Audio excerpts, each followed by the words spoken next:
అందరికీ నమస్కారం. ఈరోజు మన ఛానల్లో ఈ 2025 సంవత్సరంలో ముక్కోటి ఏకాదశి, వైకుంఠ ఏకాదశి ఎప్పుడు వచ్చింది, అది జనవరి 9న లేక 10న ఎప్పుడు అని తిథి, వారం, నక్షత్రం, అలాగే పూజా సమయాలు ఏమిటో, అలాగే ఉత్తర ద్వార దర్శనం ఏ సమయంలో చేయాలో, ఈరోజే ఎందుకు చేయాలో, అలాగే ఉపవాస విరమణ సమయం ఏమిటో ఈరోజు మనం ఈ వీడియో ద్వారా తెలుసుకుందాం. ఎక్కడా స్కిప్ చేయకుండా పూర్తి వీడియో చూస్తారని ఆశిస్తున్నాను.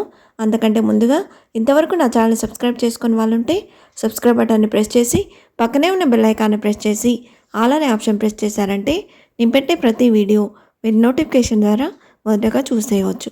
ముందుగా వీడియోలోకి వెళ్ళిపోదాం. సూర్యుడు దక్షిణాయనం నుండి ఉత్తరాయణంలోకి ప్రవేశించడానికి ముందు వచ్చే ఏకాదశిని వైకుంఠ ఏకాదశి అని అంటారు. పురాణాల ప్రకారం ఈ పవిత్రమైన రోజున శ్రీ మహావిష్ణువు గరుడ వాహనంపై ముల్లోకాల నుంచి ముక్కోటి దేవతలతో కలిసి భూలోకంలోకి అడుగుపెట్టి భక్తులందరికీ దర్శనమిస్తారంట. అందుకే ఈ ఏకాదశిని ముక్కోటి ఏకాదశిగా పిలుస్తారు. ఈ రోజున స్వర్గానికి మార్గం తెరుచుకుంటుందని నమ్మకం. ఎవరైనా మోక్షం పొందాలంటే ఉత్తర ద్వార దర్శనం చేసుకోవాలని పండితులు చెప్తున్నారు. పుష్యమాసంలో పౌర్ణమికి ముందు వచ్చే ఏకాదశిని ఉత్తర ద్వార దర్శన ఏకాదశి అని, ముక్కోటి ఏకాదశి అని, వైకుంఠ ఏకాదశిగా పిలుస్తారు. ఈ పవిత్రమైన రోజున అన్ని దేవాలయాల్లో ఉత్తరం వైపు ఉన్న ద్వారం నుంచి భక్తులకు దర్శన సౌకర్యం కల్పిస్తారు. ఇలా దర్శించుకున్న వారికి మోక్షం లభిస్తుందని, అందుకే దీన్ని మోక్షద ఏకాదశి అని కూడా పిలుస్తారు. ఏకాదశి అంటే 11 అనే అర్థం. అంటే 5 కర్మేంద్రియాలు, 5 జ్ఞానేంద్రియాలు, మనసు కలిపి మొత్తం 11. వీటిపై నియంత్రణ ఉంచుకొని వ్రతదీక్షను చేయడమే ఏకాదశి అర్థం. ఈ రోజున ఉపవాస దీక్షను ఆచరించడం వల్ల సకల పాపాలు తొలగిపోతాయని నమ్మకం. ఈ 2025 సంవత్సరంలో వైకుంఠ ఏకాదశి, ముక్కోటి ఏకాదశి ఎప్పుడు వచ్చిందో ఇప్పుడు తెలుసుకుందాం.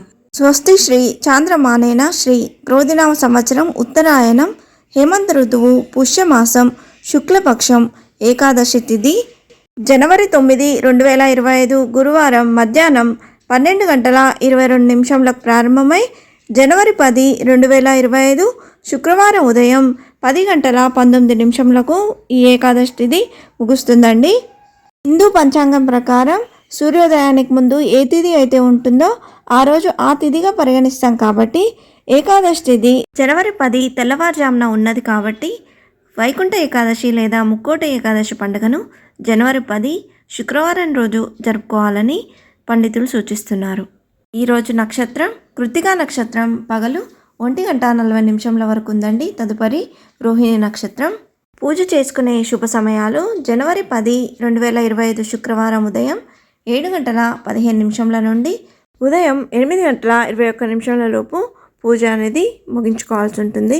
ఇది కుదరని వారు ఏకాదశి తిథి వెళ్ళేలోపుగా పూజ అనేది ముగించుకోవాలండి. ఏకాదశి వ్రతం చేసేవారు ఉపవాస ప్రారంభ మరియు విరమణ సమయాలు ఏమిటో ఇప్పుడు తెలుసుకుందాం. ఉపవాసం జనవరి 9, 2025 గురువారం రాత్రి నుండి ప్రారంభించాలండి. ఉపవాస విరమణ అనేది ద్వాదశి గడియలు ముగిసేలోపు, అంటే జనవరి 11, 2025 శనివారం ఉదయం 7:49 లోపుగా విరమించాల్సి ఉంటుంది. విష్ణు పురాణం ప్రకారం 2 రాక్షసులు తనకు వ్యతిరేకంగా ఉన్న మహావిష్ణువు వారి కోసం తన వైకుంఠ ద్వారాలను తెరిచాడని, తమ కథ విని వైకుంఠ ద్వారం గుండా వస్తున్న విష్ణు స్వరూపాన్ని చూసిన వారికి వైకుంఠం ప్రవేశం కల్పించాలని వారు కోరారు. అందుచేతనే ఈ రోజున వైకుంఠ ద్వారాన్ని తలపించే విధంగా వైష్ణవ ఆలయాల్లో ద్వారాలను ఏర్పాటు చేస్తారు. మామూలు రోజుల్లో దేవాలయాలు ఉత్తర ద్వారాలు మూసి ఉంచుతారు. కానీ ఈరోజు మాత్రం భక్తులు ఆ ఉత్తర ద్వారం గుండా వెళ్ళి దర్శనం చేసుకుంటారు. పద్మపురాణం ప్రకారం విష్ణువు ధనుర్మాస శుక్ల ఏకాదశి రోజున ఉపవాసం ఉన్న వారికి వైకుంఠ ప్రాప్తి కలుగుతుందని విష్ణువు వరమించాడంట. వైకుంఠ ఏకాదశి రోజు మురబియ్యంలో తాక్కుంటాడని, అందుకే బియ్యంతో చేసిన ఏ పదార్థం తినకుండా ఉండాలని అంటారు. ఈ రోజున ఉపవాసం ఉంటే మిగతా 23 ఏకాదశులు ఉపవాసం ఉన్నట్టే అని విష్ణు పురాణం చెప్తుంది. ముర అంటే తామసిక, రజసిక గుణాలకు, అరిషడ్ వర్గాలకు ప్రతీక. వీటిని ఉపవాస జాగరణ ద్వారా జయిస్తే సత్వగుణం లభించి తద్వారా ముక్తికి మార్గం ఏర్పడుతుంది. వరి అన్నంలో ముర నివాసం ఉంటాడు కనుక మందబుద్ధిని ఇచ్చి జాగరూకతను దెబ్బతీస్తాడని అంతరార్థం. ఏకాదశి నాడు ఉపవాసం ఉండి ద్వాదశి నాడు అన్నదానం చేస్తారు. ఒకరోజు భోజనం చేయకుండా తర్వాత రోజు చేయడం వల్ల నాలుకకు భోజనం రుచి తెలుస్తుంది. అలాగే ఇదే రోజున గీతోపదేశం జరిగింది కాబట్టి భగవద్గీతను కూడా దానమిస్తే మంచిదంట. ఇంతే ఫ్రెండ్స్, ఈ వీడియో మీకు నచ్చిందని ఆశిస్తున్నాను. ఇలాంటి ఇంట్రెస్టింగ్ వీడియోస్ కోసం please subscribe my channel and press the bell icon. అలాగే లైక్ చేయండి, షేర్ చేయండి. మీకు ఏమైనా సందేహం ఉంటే నా కమెంట్ బాక్స్లో పోస్ట్ చేయండి. Thanks for watching.